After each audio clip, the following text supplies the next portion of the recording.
Hello and welcome to Nsnr Newsroom. I'm Dave Hill.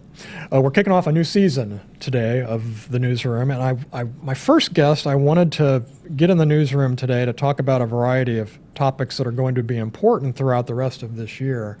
That guest is Brad Armstrong, President of the Hancock County Commissioners. And Brad and I are going to take the next 30 minutes or so and just talk about a lot of different things that are going on with the county that are going to affect you, both as a taxpayer and even as a voter later on this year. So Brad, thank you for visiting with us today in the newsroom. Well, Dave, it's great to be here. Thanks for having us out to the Nsnr facility. We've been trying to get together for a couple months now, Right. and between your travels and other responsibilities, we haven't been able to do that. But I really appreciate you taking some time to be with us. Sure. I want to start by talking about something that's on everybody's mind this time of year, and that's the condition of roads. The county commissioners are in charge of road maintenance. It's something you probably get. That's probably something about which you get the most grief, I would think. Certainly, yeah. Right? I mean, it affects everybody drives on a road, so yeah, everybody's affected by that. And everybody has an opinion. I know we were talking before just about how people just automatically blame the commissioners or the bad roads on not doing your job, but Right. it's a lot more complicated than that, and that's what I want to talk about. I know that the commissioners and the County Highway Department have come up with their 2018 list of road projects, which I'm sure is something that people will be interested in learning more about. Can you begin our conversation by talking about what that list looks like and how it compares to the previous years? Sure, and I'll start off with a little bit of history. Almost 4 years ago now, we kind of came up with a new philosophy on how we were going to take care of our roads in Hancock County. And the council was generous enough to agree to fund an extra $500,000 per year to go directly towards road maintenance. And part of that program is we developed a system where we rate every road every year on a PACER system, and that rates the condition of that road. And then we develop our maintenance schedule off of that. You maintain the higher level roads, you might maintain them a little more to keep them up, and then when they get to the very bottom of you may not maintain them much because you know you're going to have to pave them. So there's some science behind it. And in doing that over this time period, we've managed to really make up a lot of ground. Our road conditions have improved drastically over that time period. Now, as everyone knows, the state raised the gas tax last year, so that allowed us to directly take that $500,000. We're using that from the gas tax now, and the county council is using that money for other general fund needs, so they don't have to supplement that anymore. So that forever, with that tax being put in, we'll be able to maintain these roads on this system. So what we do, we come up with a schedule for 2018, and that's actually posted on the website, which is hancockcoingov.org, and you go to the Highway Department, and you'll see 2018 maintenance schedule.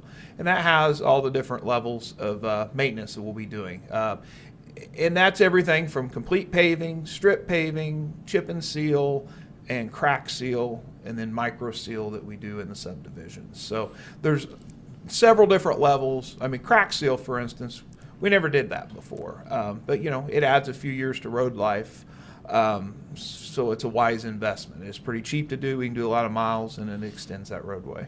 Without getting too technical, can you talk about the difference in those various techniques? I know crack sealing is just what it sounds like, right? Right. It'd be like a sealer, kind of like on your driveway where you seal all the cracks up. Chip and seal is, a tar material and gravel, and then we do a double chip and seal. Strip pave is where we will do a portion of the road that is completely, the base is gone, with completely new pavement, and then we'll do chip seal on other portions where the base is okay. And those all, I mean, that allows us, and then of course pavement, is completely new 2-inch asphalt. So can you tell us about some of the bigger projects that you'll be undertaking that people might notice more than others?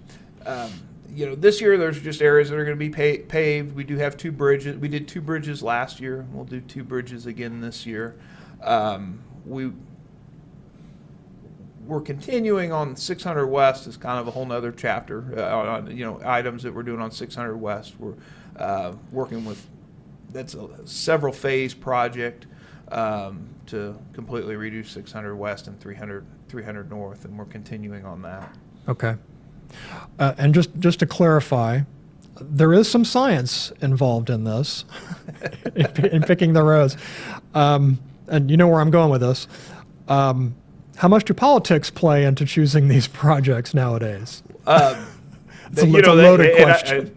Straight up, it used to be whoever called and complained the loudest, their road got paved, and if somebody knew somebody and they complained, they got more attention. But we got away from that. That's not the right way to spend taxpayers' money. We maintain the roads off the schedule, off what we determine the need is, and go off the schedule. Okay.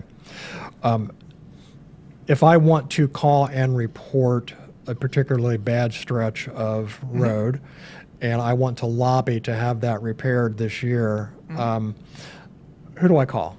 Well, you contact the highway department.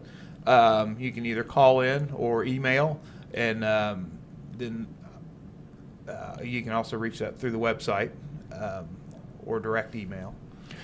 And probably the first thing you should do is check to see whether that stretch of road might already be on the list, right? And there is a little room for modification. Obviously, if we have a road that completely degraded more than we thought it would over the winter, then the priorities will shift around a little bit. Or if there's something that's a hazard, we'll tweak that around a little bit. But we try and be proactive. We actually this week have had overtime doing pothole repair, and we try and do that with what's called a Durapatcher, which you may see leaves a lot of loose gravel when we first do it, but it's actually a better repair. So it looks a little messy the first day we do it, but then after a week or so, it makes for a good repair. And we're trying to be proactive because if you don't get on those right away, then it causes more issues. And one thing we should probably point out too is as the road repair season does get underway, and this would be the county, city, as well as state highway projects, play it safe out there when you come across road repair. I know I've been driving around and the city crews have been really, really busy. And a couple of streets I've been on have been completely blocked. And you just have to be patient while those crews kind of work through their efforts at getting those potholes filled. Yeah, it can be frustrating. I know sometimes that's the most frustrating part is people will lobby and want this road repaired, and then we get around to doing it, and then people are upset that we're impeding the roadway while we're doing the repair. So yeah, if you're patient, then we should be able to maintain that road properly for you. Okay, we're going to take a quick break. When we come back, we're going to talk about one of the elephants in the room for this year coming up, and that's the Hancock County Jail. Stick with us. We'll be right back. Now I can't find my toolbar. Call a Nsnr nerd. Find us at Nsnr Connect for safe, in-home help with your computer frustrations. Nsnr Nerds, fastest times in computer repair. Welcome back. We appreciate you sticking around with us. Want to talk now about the Hancock County Jail. You may have heard about plans to build a new jail. Some of the discussion has focused a lot on overcrowding, some criminal justice reforms that are badly needed in the county. We seem to have hit a tipping point in terms of jail population and overcrowding. Brad Armstrong, president of the County Commissioners, is our guest. And as the president of the commissioners have really taken the lead on this in terms of pushing forward planning and studying for the possibility of a new jail. A jail construction question will be on the ballot this May. So against that backdrop, let's just talk about why we need a new jail. Okay. So I've been here 10 years in local government, and we were overcrowded when I showed up. And we did a study in 2009 and showed that we needed to have some additional space. And we fast forward, we still have that problem. We did another study, and it proposed that we needed more space. I firmly believe our job as commissioners is, to be frugal with your money today, and then also plan for the future. We don't want to sit there and drive all the gas out of the car and walk away and say have fun. We need to make sure that we have the right infrastructure going forward. There's a lot more than just a jail. Obviously, that's what's bringing this to a head, but it's the entire criminal justice system. So this would fulfill the needs of space for the prosecutor's office, potentially a courtroom, potentially a fourth court, potentially the coroner's office. Community corrections would have additional space. Probation would be moved out of the courthouse and into a more secure location. There's a lot of flow issues the way we're currently set up. For instance, probation comes in and the judges that just sentence them have to pass right by them, go up to their offices. We're taking the nicest building in the county, and we're taking some of the worst people in the county to it, and I don't think that's right. I think we can use the space better.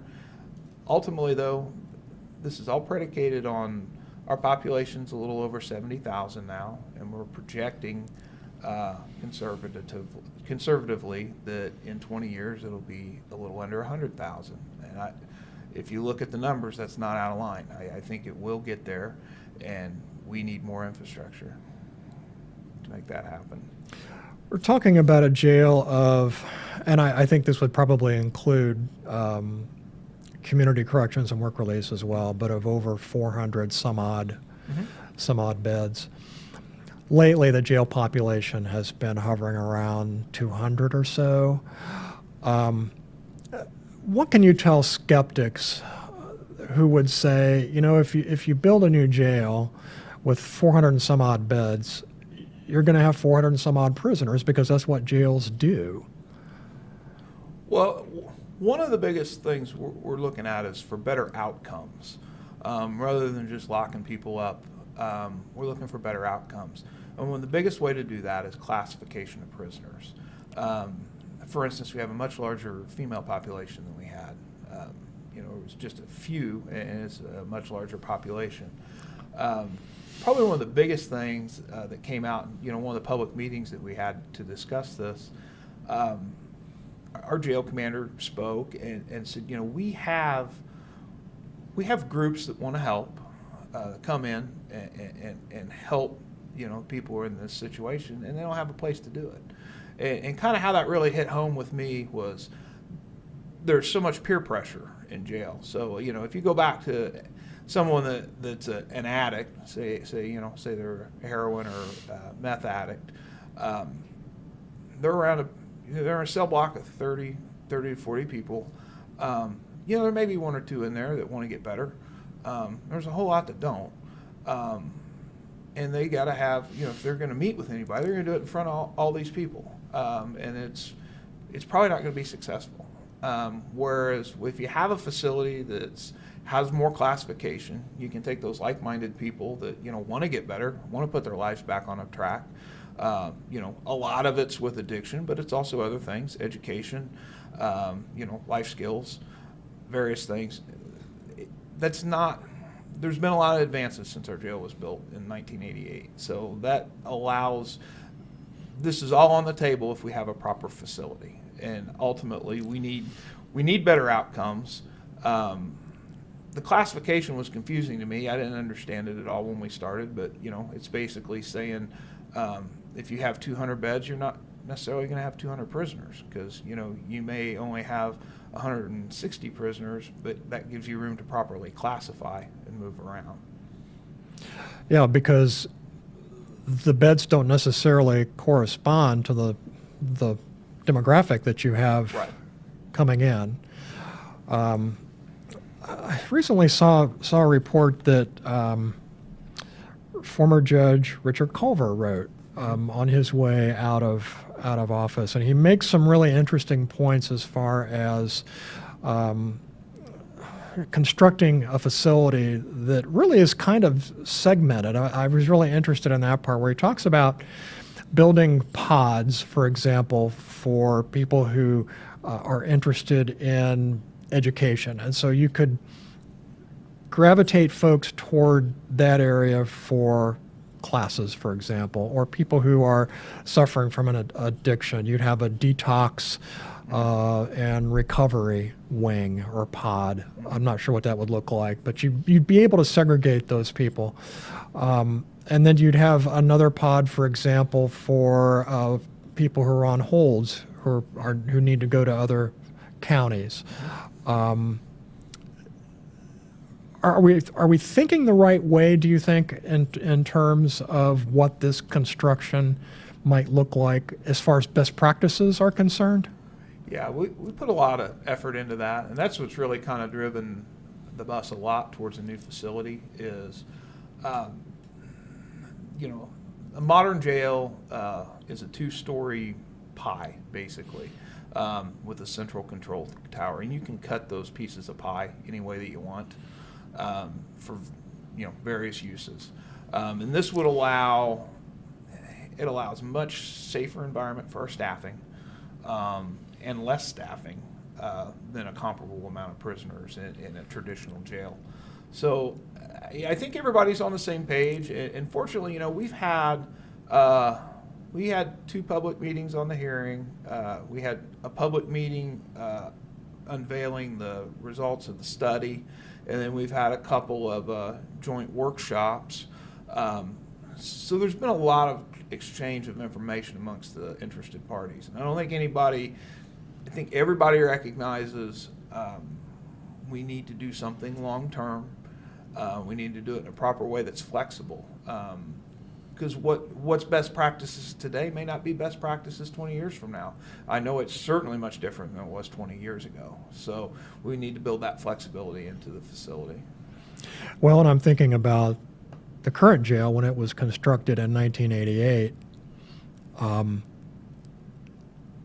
As soon as it opened, it was close to being at capacity. Right. How much is that experience, do you think, kind of coloring the conversations that are going on now, as in we don't want to make that same mistake again? Do you hear that coming up? And that's certainly brought up. I mean, obviously the reality is you're fighting a whole bunch of money. I mean, it's a staggering amount of money to build a facility. So you want to balance that in with, what's right, but then you don't want to, construction costs typically don't go down over time, so you want to make sure that you right size it. And that's what we're putting a lot of thought and effort into on the basically 220 pod facilities. It is built in a way to where you could shut the top of the facility down if you had to, if it got ridiculously small. Trends don't tend to go that way, but that is an option. So we're definitely trying to right size the facility. One of the things I will say that I think is very critical, if you look at the murder statistics of Marion County, 2 of the townships that adjoin Hancock County were amongst the highest. And as we see growth within our county and adjoining Marion County, a lot of that crime is driven from that area and brought here. I think it's probably more critical with the higher crime in Marion County being adjacent to Hancock County. I think it's more critical for us to be proactive on law enforcement needs and proper jail space than probably the other donut counties, just because that threat's right there at our border. we're going to stop right there, take a quick break. When we come back, we're going to talk about how much this all might cost and how we're going to pay for it. We'll be right back. These pop-ups are driving me crazy. Just call a 9-Star Nerd. Find us at Nsnr Connect for safe, in-home help with your computer frustrations. 9-Star Nerds, fastest times in computer repair. As Commissioner Armstrong noted in our previous segment, you were talking about how staggeringly expensive this is going to be. And I think staggeringly is my word, not yours. So as we talked about, there will be a referendum in May.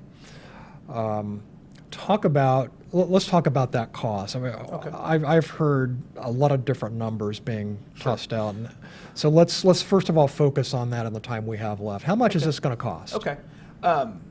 So when we got done with the study came in to do everything we wanted to do for criminal justice facility in all those 7 different offices.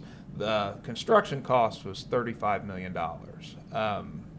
Then added to that is what they call soft costs, which is $20 million. That includes your capitalized interest, like your furniture when you move in, many other things. And that's kind of a struggle. The consultants that we use, they say, you need to make sure this number is high enough. I'm used to doing things where I try and make it as cheap as possible and build things as least expensively as possible.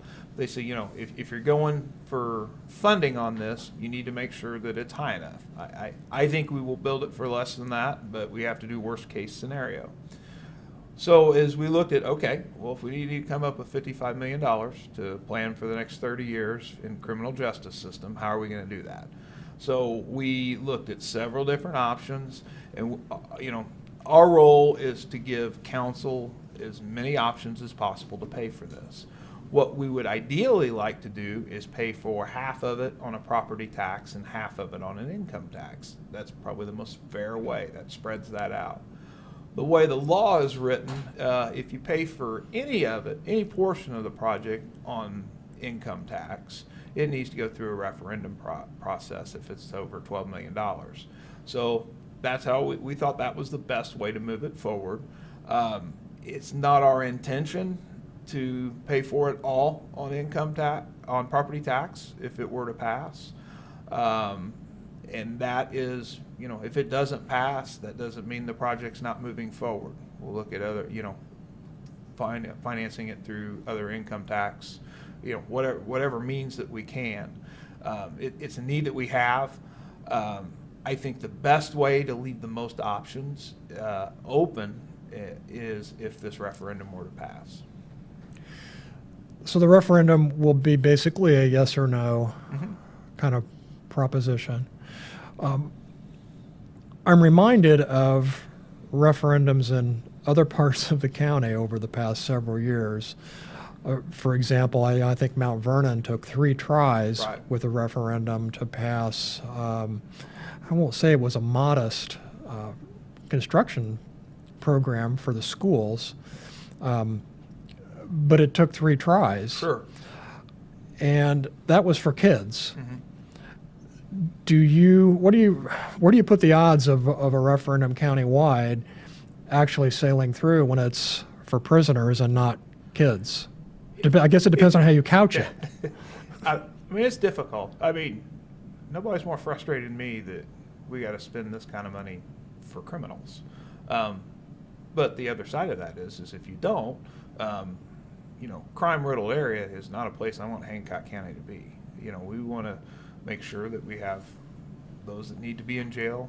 For all the programs that we're going to do that are going to help people and rehabilitate them, you're going to have a lot of people that just aren't going to get it, and they're not going to be better, and we want to make sure they're incarcerated and keep our, I've lived here my whole life, and it's a safe community, and we want to keep it that way. So that being said, some of those school referendums, I think, were more, a lot of times, a referendum that they felt there was wasteful spending, and almost, like a punishment for wasteful spending. I'm hoping, people will feel like we've been pretty frugal in a lot of other areas in the county, and that's one of the reasons why some other projects may have not gone, is because we knew this has been looming in the background, at least for the 10 years I've been here. I know this is a need that's coming, so we're just trying to do it right, and find out the best way to finance it and have the right infrastructure for the next 30 years. You're right. I can remember discussions about the need for a new jail going back at least 2 or 3 sheriff's elections. It seems like it comes up every time. So what happens if the referendum doesn't pass? Do you start peeling off parts of the project in order to make it more palatable, or is this going to be an all or nothing kind of thing? Well, we just look at other financing mechanisms. It doesn't all go at once. The way it would be phased in, the first phase would be about $25 million, but then you got the soft costs associated with that as well.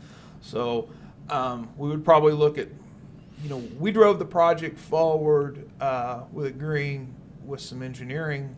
We took about $800,000 of money that we currently have to drive the engineering forward to try and dial in on that hard cost.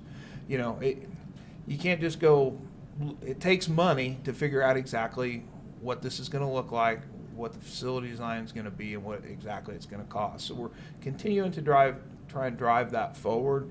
And if it fails, we'll continue to try and drive it forward. I don't think the need will go away. I really don't. That's why, we're pretty passionately pushing for this. So let's say that the referendum passes, you get the green light to move forward. Mm-hmm. Years from now, after everything is built, mm-hmm. and we have the best case scenario of all these programs that really we do need in the jail, I'm thinking you're probably talking about pretty significant additions of personnel and staff, drug counselors, right. mental health counselors, probably more jailers because you'll have more prisoners to oversee. I know drug court would like to expand as well. How will the county pay for this? Because you're suddenly going to be on the hook for a lot more expense every year. And we've continued to look at that. Like when we did our study, we didn't just study our facility needs, we also studied our staffing needs as well. Obviously, there's going to be more money to be spent. It'll probably be off of an income tax is probably where most of that would end up coming from. You will gain some efficiencies, with a newer building requiring less staff. I mean, we're kind of understaffed now, but if we were properly staffed, it would take less staff to do that. So, I mean, that's going to continue to be a need, and we'll have to use all avenues that we can to fund that. Last question before we get away here. Is this project going to push everything else kind of aside in terms of capital improvements? And where I'm going with that is the fairgrounds, mm-hmm. because that's been relegated to a back burner as a result of the legislature being unable to give us the flexibility to raise the hotel motel tax. Right. So is that pretty much a foregone conclusion right now? Again, that's why that project needed to have a dedicated funding source to fund it. We've known this need is out there, it's not nice that we have to spend that much money on people that are detrimental to our society, but we do. If we don't, our community will suffer. So that if there's other funding sources available, if that food and beverage tax were to go through, that would allow for a project like that to happen. So, but we need to make sure it's definitely going to be driving the bus. I mean, this project will definitely be driving the bus as far as other projects that need. Commissioner Brad Armstrong, thank you for being our guest and helping to demystify the jail project a little bit. We're going to hear a lot more discussion about this in coming weeks before the election and before that referendum goes before voters in May.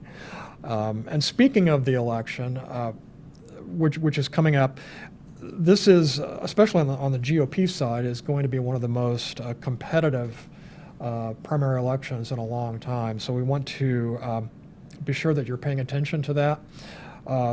As such, the Daily Reporter, the Hancock County Public Library, and a group from Leadership Hancock County is arranging a series of debates, which are going to be starting in April.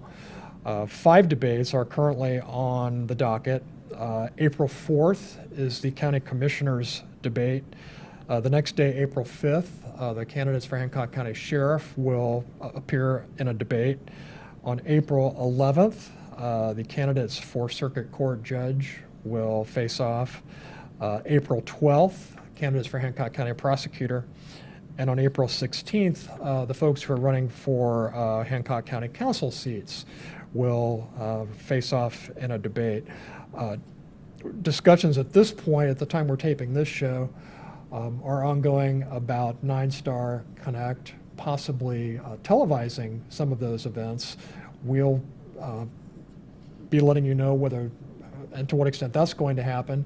Keep an eye on the Daily Reporter and other social media sites for more word on that. Those debates are going to go a long way toward, I think, introducing voters to the candidates, so we hope that you kind of keep those on your calendar and pay attention to the schedule for those.